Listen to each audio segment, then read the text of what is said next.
राम मंदिर बना, हमारे हृदय झंकृत हो गए, हम खुश हो गए। देश का एक एक जैनी बोला जय श्री राम का नारा लगाया, राम मंदिर बना, जैनों ने उसका बहुत स्वागत किया। और तो और हमने पवित्र तीर्थों की मिट्टियां ले जाकर राम मंदिर के नींव में ले जाकर के रखी। ये जैनों ने प्रदर्शित किया है, ये जैनों ने सह अस्तित्ववाद का प्रदर्शन किया है। जब राम मंदिर बना तो जैन खुश हो जाया करते हैं, जब सरकार बनी मोदी की तो जैन खुश हो जाया करते हैं। जैनों ने नोट दिया, वोट दिया, सपोर्ट दिया और सरकार मजबूत इस देश को सौंपी है। लोग कहते हैं, ये मोदी जी खुद कहते हैं कि देखो दुनिया में, इस देश में सबसे ज्यादा टैक्स देने वाली कोई समाज है तो वह जैन समाज हुआ करती है। सबसे ज्यादा टैक्स हमारी समाज देती है, सबसे ज्यादा देश को मजबूती हमारी समाज देती है। भले मुट्ठी भर हो, लेकिन एक बात ध्यान रखना गजपंथा वालों, हम मुट्ठी भर वो लोग हैं जो देश को चलाने की ताकत रखा करते हैं। हम क्वांटिटी में नहीं, हम क्वालिटी में हुआ करते हैं।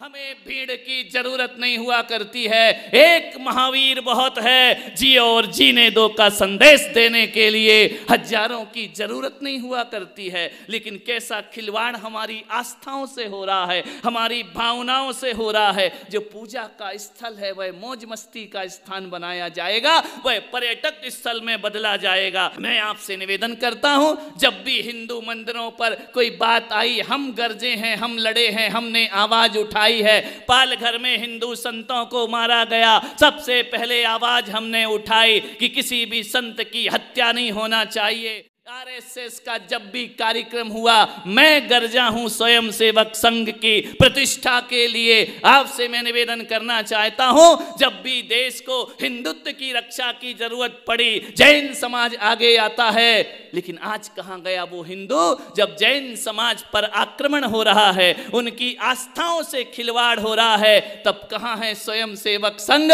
कहां है विश्व हिंदू परिषद?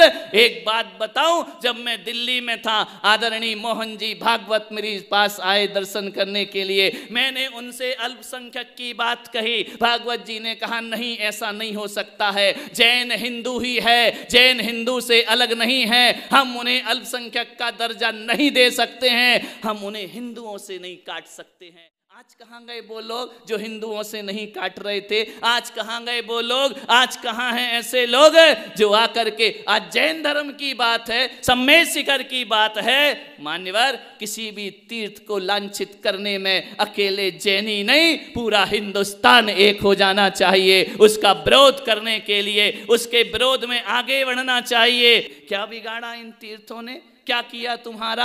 क्यों हमारे तीर्थों के साथ खिलवाड़ होता है? क्यों हमारे तीर्थों के साथ ये षड्यंत्र दुष्चक्र रचे जाते हैं? तुमको पर्यटक स्थल बनाना है, हजारों पहाड़ हैं, जाओ बनाओ, अपने अपने स्थानों में बनाओ। सरकार में यदि ताकत है, एक नहीं 100 वृंदावन गार्डन बना दो, हमको उससे कोई परहेज नहीं हुआ करता है। पहाड़ की बात होती तो पुलक सागर कुछ नहीं बोलता।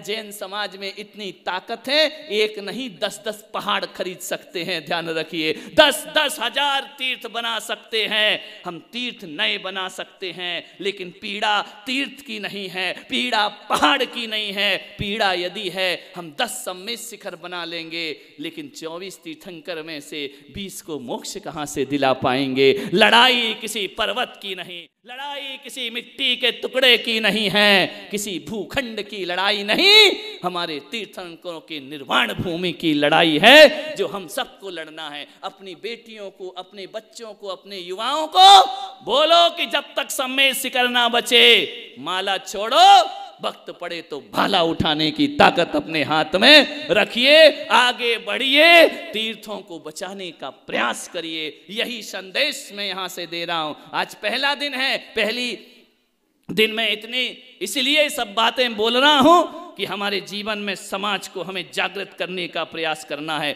जब तक केंद्र सरकार ये वापस नहीं लेती है अपना मुद्दा, जब तक राज्य सरकार वापस नहीं लेती है, ध्यान रखना, आपसे निवेदन करूंगा, समाज को जागना पड़ेगा। आज कल पता चला है कि झारखंड सरकार ने पुलिस व्यवस्था वहां पर लगा दी है, सारी व्यवस्था। आज सम्मेद शिखर के साथ ऐसा हो रहा है, कोई देश का मंत्री नहीं बोल रहा है, कोई सांसद नहीं बोल रहा है, कोई विधायक नहीं बोल रहा है। लगता है बहुत बड़ा षड्यंत्र जैनियों के साथ हो रहा है। मैं कहता हूं यदि इस सरकार ने प्रस्ताव वापस नहीं लिया तो हर जैन देश का, चाहे किसी भी संप्रदाय का जैनी आदमी हो, किसी भी पंथ का जैनी हो, ऐसी सरकार का बहिष्कार करेंगे। ऐसी सरकार को नोट वोट और सपोर्ट देने का हम प्रयास नहीं करेंगे जो हमारी आस्थाओं से खिलवाड़